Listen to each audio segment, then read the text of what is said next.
ஆதியாகமம் அதிகாரம் 49.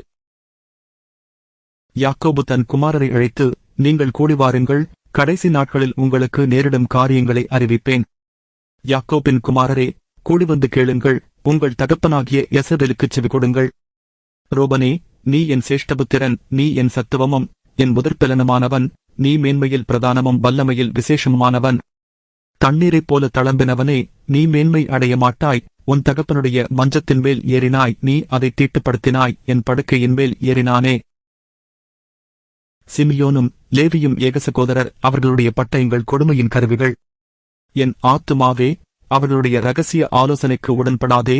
என் மேன்மையே, அவர்கள் கூட்டத்தில் நீ சேராதே. அவர்கள் தங்கள் கோபத்தினாலே ஒரு புருஷனைக் கொன்று, தங்கள் அகங்காரத்தினாலே அரண்களை நிர்மூலமாக்கினார்களே. உக்கிரமான அவர்கள் கோபமும் கொடுமையான அவர்கள் மூர்க்கமும் சபிக்கப்பட கடவது.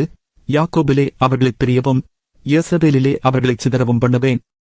யோதாவே, சகோதரரால் புகழப்படுபவன் நீயே. உன் கரம் உன் சத்துருக்களுடைய படரையின் மேல் இருக்கும். உன் தகப்பனுடைய புத்திரர் உன்முன் பணிவார்கள்.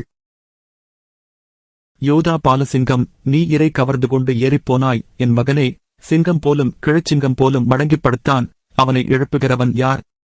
சமாதான கர்த்தர் வருமளவும் செங்கோல் யோதாவை விட்டு நீங்குவதும் இல்லை.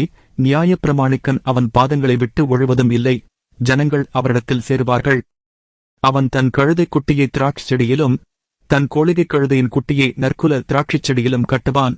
திராட்சரசத்திலே தன் வஸ்திரத்தையும், திராட்சைப் பழங்களின் இரத்தத்திலே தன் அங்கியையும் தோய்ப்பான். அவன் கண்கள் திராட்சரசத்தினால் சிவப்பாயும், அவன் பற்கள் பாலினால் வெண்மையாயும் இருக்கும்.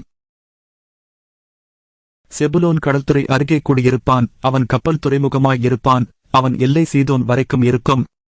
இசக்கார் 2 பொதியின் நடுவே படுத்துக் கொண்டிருக்கிற பலத்த கழுதை. அவன் இளைப்பாறுதல் நல்லது என்றும் நாடு வசதியானது என்றும் கண்டு சுமக்கிறதற்கு தன் தோளைச் சாய்த்து பகுதி கட்டுகிறவனானான். தான் யெசபேல் கோத்திரங்களில் ஒரு கோத்திரமாகி தன் ஜனத்தை நியாயம் விசாரிப்பான்.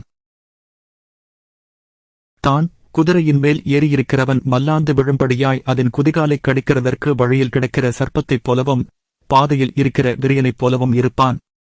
கர்த்தாவே, உம்முடைய ரட்சிப்புக்குக் காத்திருக்கிறேன். காத் என்பவன் மேல் இராணுவக் கூட்டம் பாய்ந்து விழும். அவனோ முடிவிலே அதன் மேல் பாய்ந்து விழுவான். ஆசேருடைய ஆகாரம் கொழுமையாயிருக்கும். ராஜாக்களுக்கு வேண்டிய ரிசுவர்க்கங்களை அவன் தருவான். நப்தலி விடுதலை பெற்ற பெண்மான் இன்பமான வசனங்களை வசனிப்பான். யோசேப்பு கணிதரும் செடி, அவன் நீர் ஊற்றண்டையில் உள்ள கணிதரும் செடி. அதன் கொடிகள் சுவரின் மேல் படரும். வில்வீரர் அவனை மனமடிவாக்கி அவன் மேல் ஏது அவனைப் பகைத்தார்கள். ஆனாலும் அவனுடைய வில் உறுதியாய் நின்றது. அவன் புயங்கள் யாக்கோப்புடைய வல்லவரின் கரங்களால் பலத்தன. இதனால் அவன் மேய்ப்பனும் யெசபேலின் கன்மலையும் ஆனான்.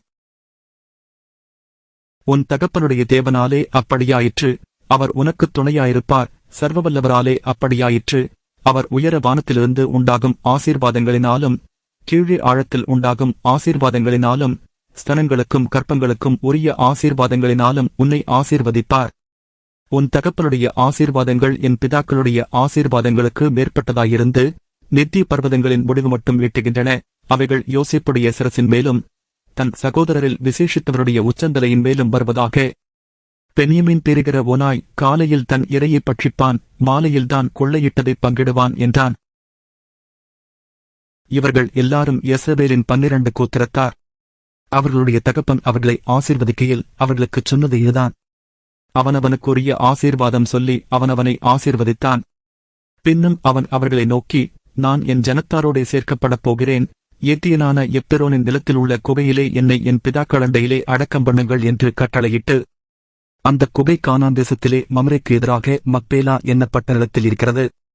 அதை நமக்குச் சொந்த கல்லறை பூமியாயிருக்கும்படி ஆபிரகாம் ஏத்தியனாகிய எப்பெரோன் கையில் அதற்குரிய நிலத்துடனே வாங்கினார். அங்கே ஆபிரகாமையும் அவர் மனைவியாகிய சாராளையும் அடக்கம் பண்ணினார்கள். அங்கே ஈசாக்கையும் அவர் மனைவியாகிய ரெபெக்காளையும் அடக்கம் பண்ணினார்கள். அங்கே லேயாளையும் அடக்கம் பண்ணினேன். அந்த நிலமும் அதில் இருக்கிற குகையும் ஏத்தின் புத்திரர் கையில் கொள்ளப்பட்டது என்றான். யாக்கோபு தன் குமாரருக்கு கட்டளையிட்டு முடிந்த பின்பு அவன் தன் கால்களை கட்டிலின் மேல் மடக்கிக் கொண்டு ஜீவித்துப் போய் தன் ஜனத்தாரோடே சேர்க்கப்பட்டான்.